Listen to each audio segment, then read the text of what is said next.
Hi, my name is Scarlett. I'm an atheist and skeptic, and this week, something a little bit different. I am working on a collaboration with Dark of All Trades and a takedown of Paul Williams, aka Blogging Theology's Why I Am Not an Atheist. We discussed why his arguments are just not all that convincing. If you haven't seen part 1, you should head over to his channel to watch that before you do this one. I'll put a link in the description. So without further ado, Dark, welcome to my channel. Hey Scarlett, thank you for having me on. I must say, while we have similar styles, the way you combine that academic rigor with an accessible, conversational style is seriously impressive. You managed to deep dive into complex topics while still keeping it relatable for the viewers. That is a tough balance to strike, but you nail it. I'm stoked to team up and put some more religious claims under that critical thinking microscope. Should be a nice mix of intellectual sparring and friendly banter. I appreciate you having me on to nerd out. Aw, thanks for those kind words. I'm looking forward to continuing our discussion too. But enough of this blibbity blab. Let's see what Paul Williams, aka Blogging Theology, has for us in this installment. Where we left off, he was just about to get to his real reason for not being an atheist after a gish gallop of all kinds of scientific ideas he thinks points to a creator. So let's hear what he has. Now, this concept of Fitra is found in this phrasing, this is the natural disposition God instilled in mankind. That is the Fitra. And also there is a hadith which also talks about this precisely the same thing. I'll just get that up in a second. So the hadith says, every child is born on the Fitra, and then his parents make him a Jew, Christian, or Magian. Just as an animal gives birth to an unbranded animal, so do you see any animal born branded until you yourselves brand it? So a child is born in this natural state of Fitra, which I'll define in a second. It's parents that make him a Christian or a Magian, or etc. So what is this Fitra, and why is it so important to the Quran and especially to Ibn Taymiyyah? Well, he says the Fitra is a psycho-spiritual human faculty given by God, bestowed on man. It's this inherent belief in an all-powerful, perfect divine being. If a God really instilled this inherent belief and the cognitive faculty to recognize the truth of any prophetic message, why are there so many different variants of theism? He seems to assume the Abrahamic religions are all there is. What about polytheisms? Well, I guess he dismissed those in part 1. But anyway, what about all the different denominations of Christianity? And there are different versions of Judaism and Islam too. It makes no sense to me that a God would implant something in us so we would believe in him, but it would be so imprecise that we can't agree on its nature or how to worship him. Why is it that human and or animal sacrifice was a part of God worship and now it's fallen out of practice? Why can't people agree on prayer format or dietary restrictions? Granted, I don't accept this inherent belief, but we would need to investigate more the cognitive and psychological aspects of it, were it to exist, to get our heads around what it might be. And along with this knowledge, it empowers man to go beyond his basic desires and to aspire to a higher cause, a noble cause, such as worshipping God and loving him alone. The Fitra also gives human beings morality, this sense of natural justice that children have. You know, if they experience injustice, they will make it clear that they protest against this injustice. Like with every apologist, he's now talking about morality. However, he does admit that children have a natural morality. Children can recognize the difference between right actions and wrong ones to a degree. So he seems to attribute it to this Fitra idea. We have several studies showing different reasons or ways that we know children have and develop their morality. And again, I think he's overstating the morality of children.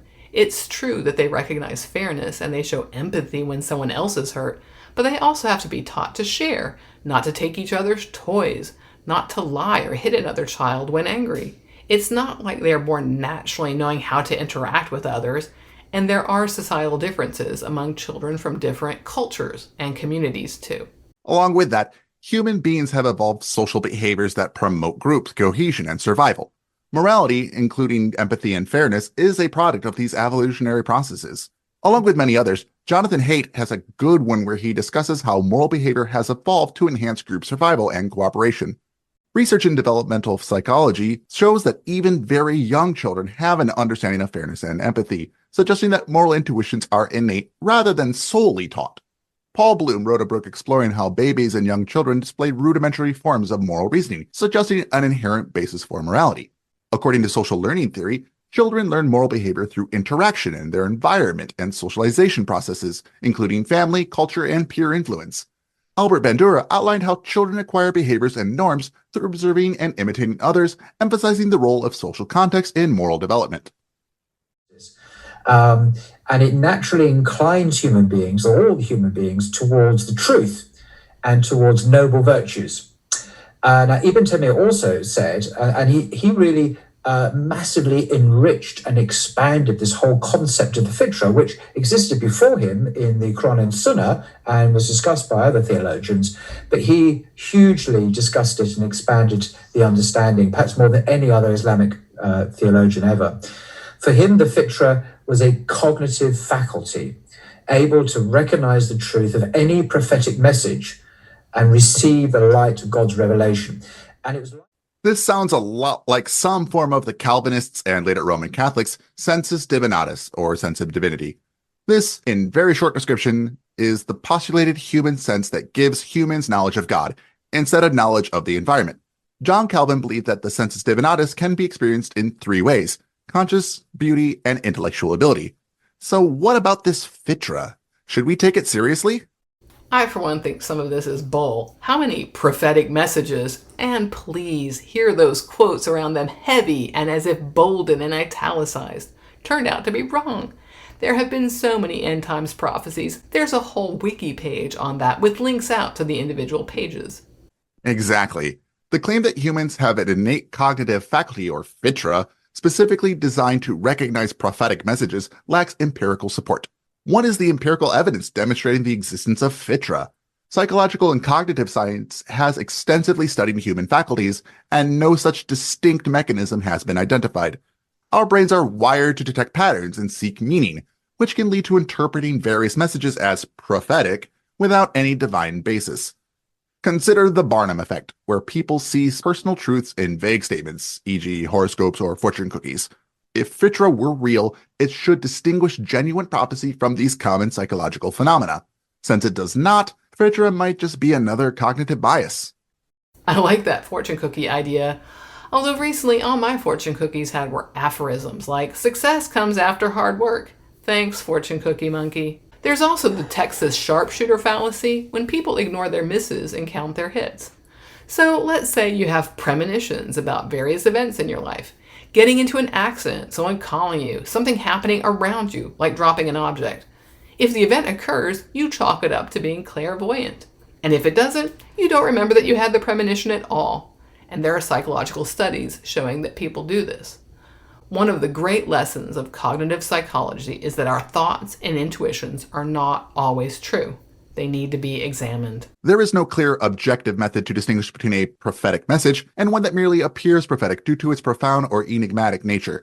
Different religious traditions often claim their revelations are uniquely true, yet followers of each tradition are convinced of their truth based on similar experiences.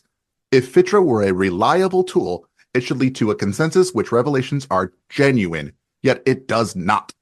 Imagine you have a truth detector device. If it lights up for every sincere-sounding message, including contradicting ones from different religions, how reliable is it? The Fitra, like this hypothetical device, fails to provide consistent, verifiable results. Not to mention that people will explain away any revelation, move the goalposts, like that Harold Camping who predicted the end of the world back in 2011. People gave up life savings and jobs, and when it didn't happen, he said it was a spiritual rapture. Sure, Jan. Right. Belief in prophetic messages is heavily influenced by cultural and psychological factors, rather than an innate ability to recognize divine truth. Yeah, it's interesting that only Catholics or religions with a cult of Mary have appearances of the Virgin Mary. Right. Religious beliefs are typically inherited from one's cultural or familiar background. If Fitra were universal and reliable, people across different cultures would recognize the same truths. Yet religious belief is highly variable and culturally specific, which leads to this. Here we are at one of the strongest arguments against the existence of God, the problem of inconsistent revelations. If Fitra truly guides people to recognize divine truth, why do individuals born into different cultures so often adhere to different, sometimes conflicting, religious beliefs? Is Fitra malfunctioning, or is it simply shaped by upbringing and societal influences? Great question. I'll tell you, this variation of belief is what, for me, really kills the notion that God is planting some message in us. I've already talked about this a little, but even across Christianity alone, there are so many denominations with incompatible beliefs about who Jesus is, if there's a Trinity, how do you get to heaven, how do you baptize people, is there free will or determinism? Judaism, for being a minority religion across the world, suffers the same issues. I know there's variation across Islam too, but I'm not familiar enough to say how much is different. For the claim to be scientifically and philosophically robust, it must be falsifiable. There must be a way to test and potentially disprove it. How could one test the validity of the Fitra? If Fitra's supposed ability to recognize divine truth can't be tested or falsified, it lacks the rigor needed for serious philosophical consideration. Claiming the existence of Fitra is like saying everyone has an invisible antenna that picks up divine broadcasts, but only when tuned correctly, by sheer coincidence, to one's pre-existing beliefs. Until we see evidence that Fitra can reliably guide people to a singular truth independent of their upbringing and biases, it's a fanciful notion best reserved for discussions of cognitive psychology rather than divine revelation. I like that invisible antennae analogy. It reminds me of Russell's teapot, which is about falsifiability too, but your invisible antenna really works well for the Fitra. And it was like a healthy eye recognizing the bright light of the sun. So a pure Fitra would naturally incline us towards wahi, revelation, the message, and accept it, recognizing it as being from its creator. Now, what has this got to do with proof of God? Well, modern science, I suggest, confirms this amazingly. It confirms Ibn Taymiyya's extraordinary insight. So let me just show you where. Now, there's a recent study published by Oxford University Press, which I'll just get up. Here we go. Entitled Humans Predisposed to Believe in God and the Afterlife. Now, this is research conducted by the University of Oxford. I'll link it in the description below. Just to summarize the finding, it says, new research finds that humans have natural tendencies to believe in God and an afterlife. Research suggests that people across many different cultures instinctively believe that some part of their mind, soul, or spirit lives on after death. The studies demonstrate that people are natural dualists, finding it easy to conceive of the separation of the mind and the body. Dualism is an idea in philosophy that human beings are basically made up of a body and a soul.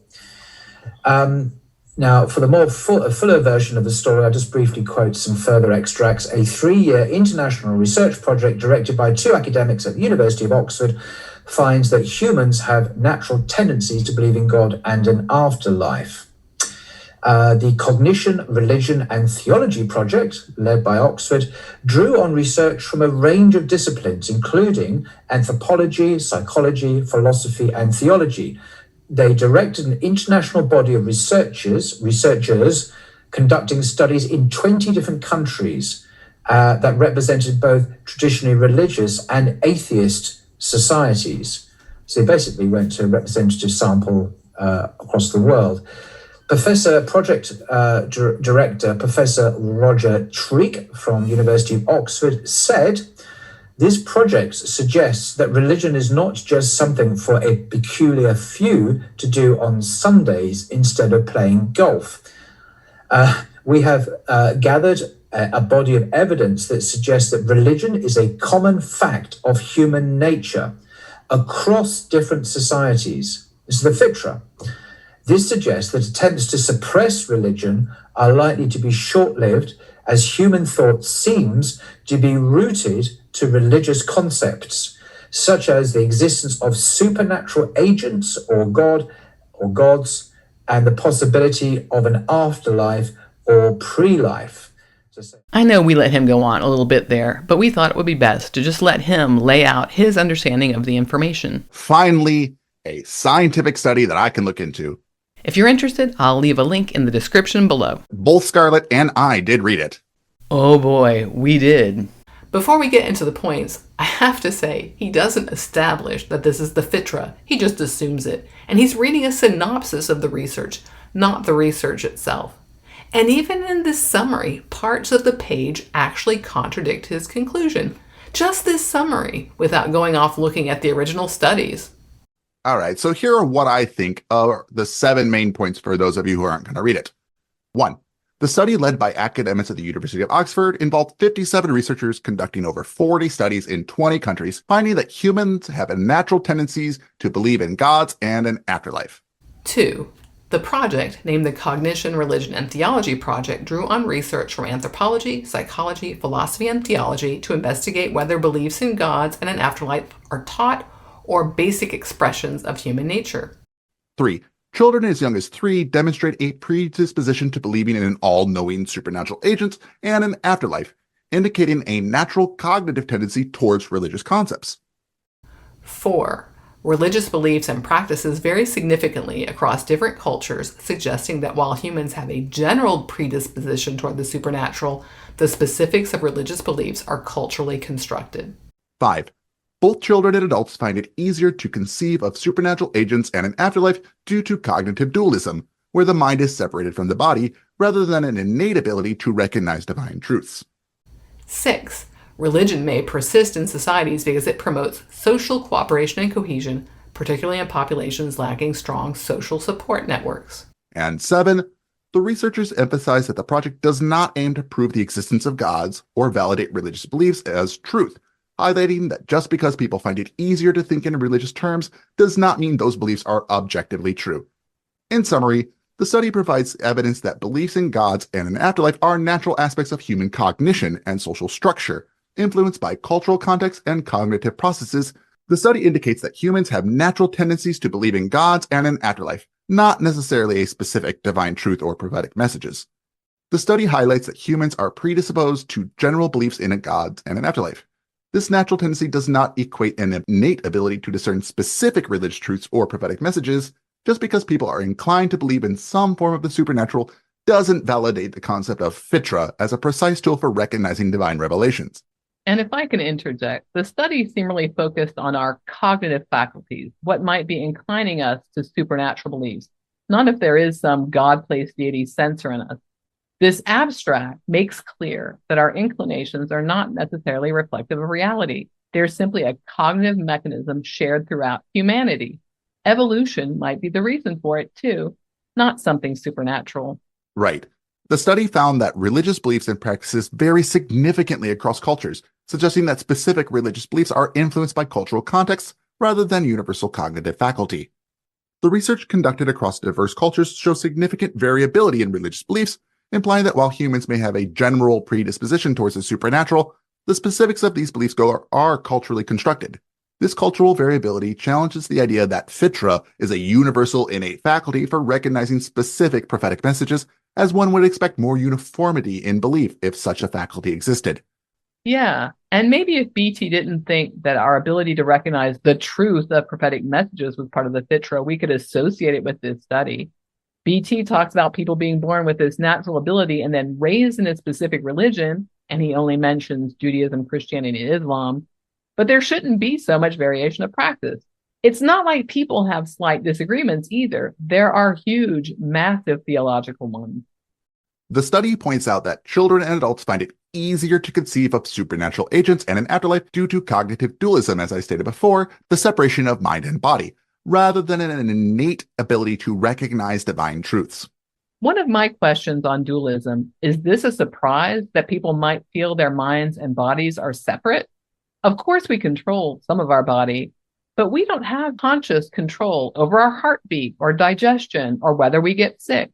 Our body ages and our mind doesn't always feel that the external presentation matches how we feel inside. We have this little voice in our head that seems separate.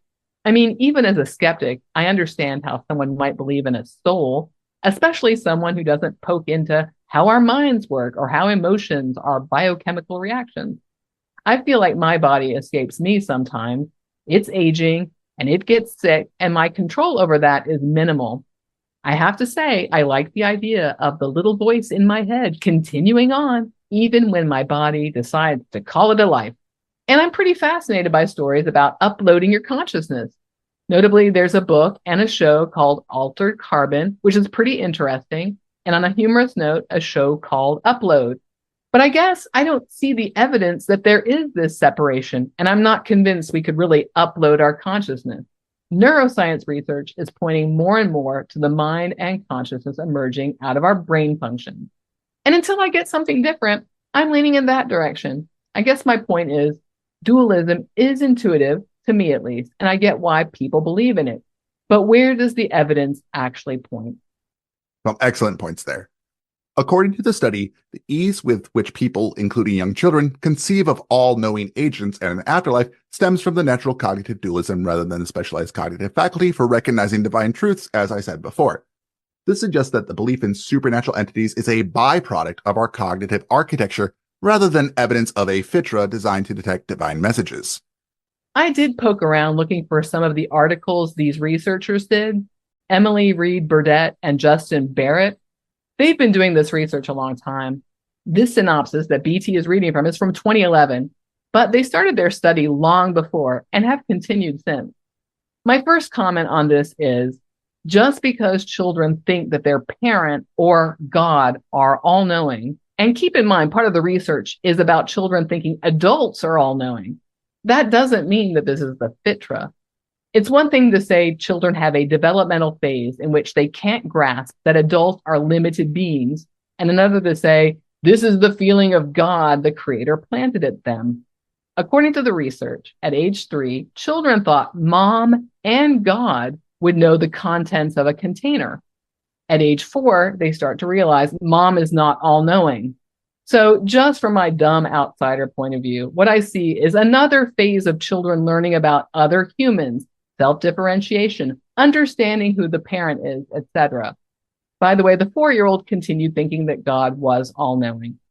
The next point I have on this is that the researchers specifically studied children in households with religious beliefs. One study I saw was on different Christian and Jewish families, but they did look at some non-Western populations, and in talking to the kids, they evoked whatever spirit or deity the locals used. So I think it's important to know that the researchers weren't looking for an innate feeling of God, and all the children had some concept to attach to this all-knowing supernatural being. There is so much more we could say about the cognitive development of children this age and how they are still learning how to distinguish between a fantasy thought and something that occurs in the physical world. If I can just mention an anecdote in this regard, I heard on a podcast called Joy Lab, put on by 2 psychologists. One of the psychologists mentioned her 4-year-old daughter started crying one day because she thought she had floated off on a balloon. Her mother asked if she thought it was real, and the daughter said yes, because she had thought it. All of our reality is actually in our brain, and children need to be taught that a dream or fleeting thought does not exist in the physical world. Now, personally, this research about 3- and 4-year-olds is interesting to me, but not because I see the Fitra, but because I see a developmental stage in human cognitive abilities. And with that, the research in this studies themselves note that just because people find it easier to think in religious terms does not mean those beliefs are true. Dr. Barrett explicitly states that the project does not aim to prove the existence of gods or validate religious beliefs as truth. Instead, it shows that human cognition naturally leans towards such beliefs. This underscores that while Fitra might explain why beliefs in gods are common, it does not provide evidence that these beliefs correspond to any objective reality. Exactly. The study also suggests that religion may persist because it promotes social cohesion and cooperation, not because it reflects an innate recognition of divine truth. The study's findings suggest that religious beliefs might persist because they enhance social cooperation and cohesion, particularly in societies without strong social support networks. This social function of religion explains its prevalence without invoking the specialized Fitra for recognizing prophetic messages. It's a social cultural adaptation rather than a divine cognitive faculty. We understand how beliefs are formed and shaped from a very young age through adulthood. Even if we are to entertain every aspect of Mr. Williams's argument, conceding that children have a natural inclination towards belief in gods, it doesn't validate the truth of those beliefs any more than their belief in Santa Claus or imaginary friends or floating off on a balloon. Yet, when it comes to religion, some seem to suspend their critical faculties, contorting logic to fit their preconceived notions of a deity. It's like believing in the tooth fairy long after we've outgrown the fairy tales. I apply the same skepticism to all beliefs, no matter how deeply ingrained or culturally revered they may be. And I encourage everyone to do the same, though for some reason, theists often fall short on doing this. So say I'll link to that below. So this is a stunning modern confirmation of this idea of the Fitra we find in the Quran and Sunnah, and expanded and elaborated to such a great extent by Ibn Taymiyyah in his writings. And this makes a great deal of sense. This is a very modern way, in a way, of looking at the issue of God's existence through psychology, through science, empirical evidence, as well as the indications of the existence of a transcendent being whom we call God. It is hardwired into our natures, just as we are people who naturally think, we have appetites and desires which are meant to be fulfilled in healthy ways. We also have a natural instinct to worship God alone. Okay, I'm not so sure about this. I think it is possible that we have some natural instinct to believe in a God for a number of reasons, but I'm not necessarily convinced that is the case. Let me explain a few reasons. Some scholars argue that the belief in supernatural beings or forces may have provided evolutionary advantages to early human societies. For example, belief in an all-seeing, punishing deity may have encouraged cooperation and adherence to social norms, enhancing group cohesion and survival. Research in cognitive science suggests that humans have cognitive mechanisms that predispose them to religious beliefs. For instance, humans may have a natural tendency to detect agency in the environment, leading to beliefs in supernatural beings. Studies in developmental psychology indicate that children exhibit a natural inclination towards supernatural beliefs from a young age. This may suggest that belief in a god or gods emerges as a result of cognitive development and socialization processes. While there may be predispositions towards religious beliefs, cultural factors play a significant role in shaping specific religious beliefs and practices. Belief in a particular god or gods varies widely across cultures and is heavily influenced by cultural context and upbringing. Not all individuals possess a strong inclination towards religious beliefs. Factors such as personality, upbringing, education, and life experiences also influence the development and strength of religious beliefs. But of course, I can't just say, I'm not convinced, and leave it at that. Here are a few scientific studies that provide evidence or arguments against the idea that a belief in a god is naturally ingrained in humans. This study suggests that children's understanding of religious concepts is influenced by cultural exposure rather than innate predispositions. It found that infants from different cultural backgrounds varied in their responses to scenarios involving beliefs and actions, indicating the importance of cultural context in shaping religious beliefs. Barrett proposes a cognitive theory of religion that emphasizes the role of cognitive mechanisms, socialization, and cultural transmission in shaping religious beliefs. He argues that while humans may have cognitive predispositions that make religious concepts intuitive, religious beliefs are heavily influenced by cultural context and social learning. Baring explores the psychological origins of religious beliefs and argues that they are the result of cognitive mechanisms such as agency detection, theory of mind, and existential anxiety. He emphasizes that religious beliefs are not necessarily hardwired into human nature, but are shaped by cognitive biases and cultural influences. Mentioned before, Bloom discusses the psychological and neuroscientific explanations for religious beliefs, arguing that they are not evidence of divine presence, but rather the result of cognitive processes such as pattern recognition, agency detection, and emotional responses to uncertainty. Boyer provides an evolutionary perspective on religious beliefs, suggesting that they are adaptive responses to cognitive and social challenges.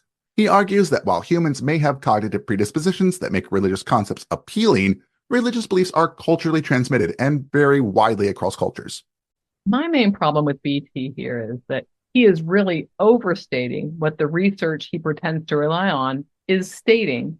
The researchers themselves do not come to those conclusions. They have a much more modest conclusion that there is something in the way our brain works that predisposes us to believe.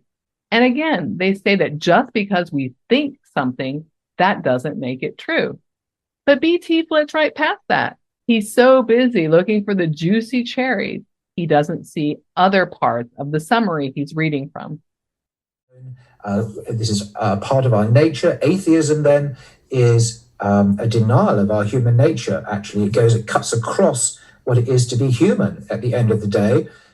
Okay, I have to stop him right there. Oh boy. A theist saying that atheism goes against human nature. Maybe this video is just getting long, but I am losing my patience for this kind of argument. I hear you, Dart. But can we go back to that study summary we were reading a moment ago? It reads, theology and atheism are both reasoned responses to what is a basic impulse of the human mind. It's not even buried in the abstract, which itself is not long. It is at the end of the first real paragraph. We've already talked about how the researchers didn't set out to and do not claim to prove the existence of God, but merely examine the cognitive features that predispose humans to God belief. But they also specifically say just because we find it easier to think in a particular way does not mean it's true. And finally, the abstract says religions are less likely to thrive in cities, in developed nations, where there is already a strong social support network. Again, I didn't go out and look deeper into the research. This is all on that summary page he shares and touts as proving the Fitra. Hey, BT, perhaps atheism is actually a response to the recognition that our thoughts are not always true, that we are limited beings that can imagine things and situations that do not exist. Certainly, planning for eventualities has helped us as a species survive, but we can also plan for situations that do not, in fact, arise in our physical reality, and we can imagine threats that don't exist. Let me go along with that by pointing out that human belief systems are diverse and variable, with atheism being just one of many possible positions. It's reductionist to claim that a single belief system represents or goes against human nature, especially when beliefs vary widely across cultures and individuals.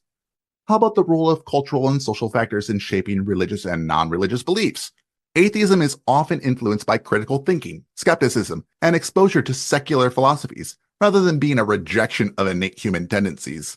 I cannot overemphasize the importance of individual autonomy and freedom of thought in human nature. Humans have a capacity for independent reasoning and critical inquiry, allowing them to form beliefs based on evidence and personal conviction rather than conformity to supposed natural inclinations. But Paul here is essentially saying that part of his argument is that atheism is incorrect because it goes against human nature. But let's grant that just for the sake of argument. Are there other behaviors that defy human nature? I have to mention the growing popularity of vegetarianism and veganism, which go against the natural human inclination towards omnivory. Despite our evolutionary history as omnivores, many individuals choose to abstain from consuming animal products for ethical, environmental, or health reasons. Not that I think Paul would agree with this, necessarily, but I can't help but point out that while humans have evolved with inclinations towards mating strategies that involve multiple partners, monogamous relationships are common in many societies. Monogamy, despite potentially conflicting with certain evolutionary instincts, is a widely accepted and valued aspect of human relationships. Human societies have developed norms and institutions that regulate behavior and promote cooperation, often in contrast to behaviors that might be considered natural in the state of nature. Concepts such as property rights, the rule of law, and diplomacy demonstrate humanity's ability to transcend primal instincts for the sake of social order and progress. Advancements in medicine and healthcare allow humans to overcome biological limitations and prolong life expectancy. Medical interventions such as vaccinations, organ transplants, and surgeries enable humans to defy the natural course of disease and mortality. Even Paul here is wearing glasses. That goes against nature. The claim that atheism denies human nature oversimplifies the diversity of human belief systems and overlooks the role of cultural, autonomy, and critical thinking in shaping individual convictions. Additionally, the aforementioned aspects of human behavior that deviate from supposed human nature demonstrates the complexity and adaptability of human societies in overcoming biological predispositions for the greater good. Okay. Not only in our anthropology, but also in the truth of who we are as creatures of the Creator. And I think it's a very powerful argument today because you can bring in psychology, anthropology, theology, philosophy, and the scriptures as well. You can use all of those arguments against the notion of an intelligent designer, as we have clearly, very clearly demonstrated. So why does Paul here accept these sciences when they're used for what he already believes, but rejects them when they go against what he believes? Remember, Dark, the man is looking for those cherries on this summary tree, and he can't see anything that isn't the juiciest Fitra-looking cherries. Survival of the Fitra, I get it. Well, all tending to complement each other and reinforce this central fact of our humanity, which is our desire and need to worship God, a transcendent other. And another piece of evidence, which I'm not going to go into, is abundantly attested in the literature that people who have a religion, who practice a faith sincerely, are in general report very high levels of personal satisfaction and happiness in their lives. They're not suicidal. They're not having existential crises of nihilism and atheism. These people have a fulfilling and rich life and are consequently, on average, more psychologically healthy than those that don't. This is something that's come out in many recent studies. And this is another confirmation of the naturalness of faith. So, their personal happiness and satisfaction in their lives argument. Of course, talk to an ex-Mormon about this. See if they really are as happy as they reported when they were in the religion. I might be having a crisis of nihilism after watching this video by blogging Theology. It's funny to me how this video is supposed to be about the one reason that he believes in God, but he ends up alluding to lots of other reasons. This personal happiness is like slopping on a mud ganache on his cherry-picked sludge-filled cake. By the way, notice the ways he modifies this. It's slight, but important nonetheless. He says people with religion in general report high levels of personal satisfaction and happiness and are, on average, more psychologically healthy. I don't know how much in general is, but that means that there are atheists who also report this, as well as theists who are unhappy. And the on average means there are theists and atheists both who have these problems. If religion were such a decisive factor in happiness and psychological health, we should see more impressive statistics. I agree, but okay, let's take a deeper look into this claim. I'll even grant that he's 100% correct here, and that theists tend to report higher levels of happiness and lower rates of self-harm and existential crises. There may be correlations between religious beliefs and reported happiness, but correlation does not necessarily imply causation. Other factors such as social support networks, community involvement, and cultural norms could contribute to higher reported levels of happiness among theists. I do think it can be hard to be in a minority if you don't have a community. Even though you know the popularity of an idea does not mean it's true, the pull of following your community can be hard to resist. And there are atheists in pews feeling like they can't risk losing their community. And speaking of, religious communities often provide strong social support networks and a sense of belonging, which can contribute to higher reported levels of happiness among theists. However, this does not inherently validate the truth claims of religion. Personally, I think there is so much to the social connections and spending time in meaningful pursuits part of this thing that he's talking about. I know when I moved to New Jersey, it took a long time to build a friend network here, but friends of mine from grad school who were religious told me about all the people from church they met. It's anecdotal, I know, but I see how easy it is to find people to spend time with when you're part of a church. And we're lucky to live in what is considered a first world country. But so let's take a look at the world. More secular countries often have higher levels of happiness and quality of life indicators such as education, healthcare, income equality, and social welfare. This suggests that factors beyond religious belief play a significant role in overall well-being. Let's take a look at the World Happiness Report, which ranks countries based on factors such as income, social support, life expectancy, freedom to make life choices, generosity, and perceptions of corruption.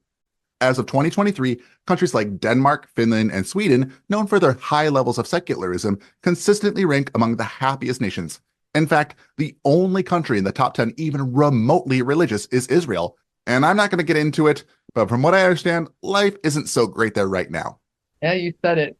The social welfare systems and progressive policies in more secular countries contribute to higher quality of life indicators. These countries prioritize healthcare, education, and social safety nets, which can enhance overall well-being regardless of religious belief.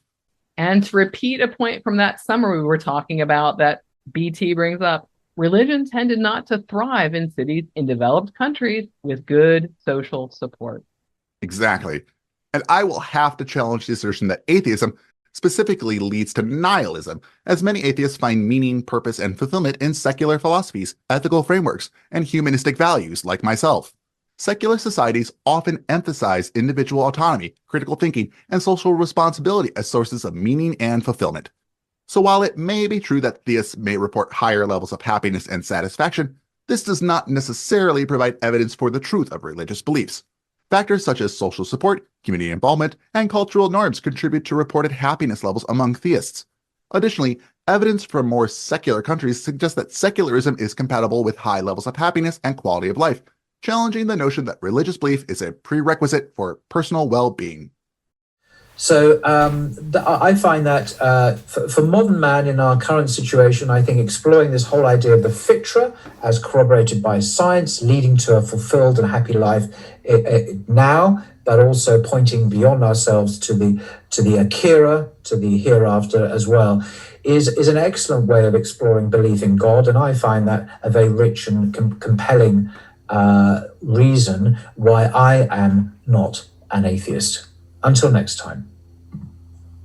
And that's where his video ends. So what is Paul Williams talking about in this? What points is he making in this long-winded talk? The laws and constants of physics suggest a creator who intelligently designed the universe. Earth's position in the universe and its geological processes indicate purpose and design. Complex biological systems, such as DNA, demonstrate intelligent design rather than blind evolution. The existence of consciousness poses a challenge to materialistic explanations. The Apostle Paul's writing in Romans 1:20 suggests that evidence of God is plain through creation. Ibn Taymiyyah's concept of Fitra is an inherent belief in a divine being and a natural inclination towards truth and morality. Research suggests that humans have natural tendencies to believe in a God and an afterlife, confirming the concept of Fitra. Atheism is the denial of human nature and the innate inclination to worship a transcendent being. People who practice a faith sincerely report a higher level of personal satisfaction and happiness, contrasting with existential crisis and nihilism often associated with atheism. Psychology, anthropology, theology, philosophy, and scripture complement each other in reinforcing the belief in a transcendent creator. Exploring the concept of Fitra and belief in God leads to a fulfilled and happy life, pointing beyond oneself to the hereafter. The reasons for not being an atheist are the accumulation of scientific, philosophical, and theological evidence, along with personal fulfillment, which provides compelling reasons for not being an atheist. But a lot of this doesn't answer the question of the title of his video. What exactly was his answer to why he is not an atheist? It appears to me that the Fitra, as described in the Quran and further discussed by this medieval scholar Ibn Taymiyyah, is his main reason. And he pulled out this research, which he calls recent, but it is from 2011, and he declared it showed this inherent belief in God and some kind of innate ability to distinguish prophecy. Of course, the research is much more modest than that. But I think there's a reason he talks about all these other arguments, fine-tuning, intelligent design, and other sciences he claims demonstrate God, and then happiness, well-being, and psychological health. He wants to show himself as this scholar who has really examined the arguments and determined that science is on his side. And maybe most importantly, I think he himself believes that these arguments are all interconnected and buttress one another. Finally, to me, this video is an exercise in confirmation bias and motivated reasoning. It isn't someone who is looking to see what is true and if his beliefs hold up. He accepts the holy text without question, and he is looking for science that he can use to confirm what he wants to be true. Although I will say, to be fair, the video is about 3 years old, and the study is about from 2011, so just over a decade old, which is far newer than their normal arguments. That's true. My takeaway is that his reason for not being an atheist revolves around that concept of Fitra, as elaborated by Ibn Taymiyyah, a medieval Islamic theologian, which is an inherent belief in an all-power divine being and natural inclination towards truth, morality, and the worship of God alone. He finds this concept compelling and sees it corroborated by modern science and psychology, suggesting that humans have a natural tendency to believe in God and an afterlife.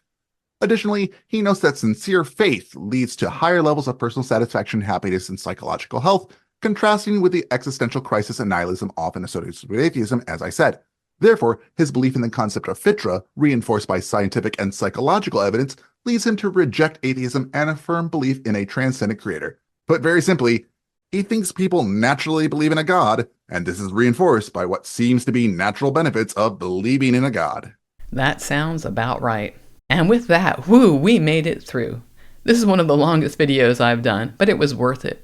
Paul Williams has a gentle, thoughtful approach that might convince people his arguments are sound, but it's the same old of theist apologetics.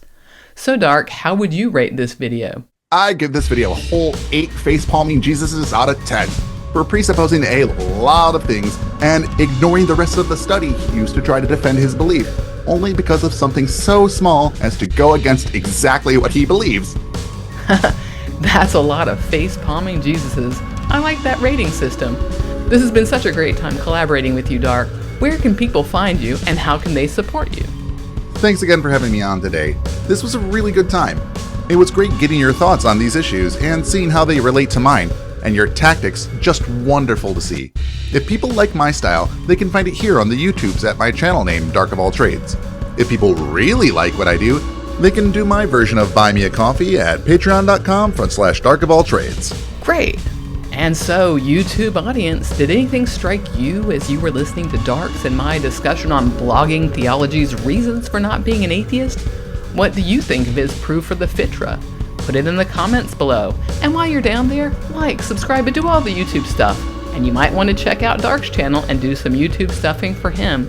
And if you like what I do, you can buy me a coffee. That link is in the description below, and I will see you soon for something else. Bye for now.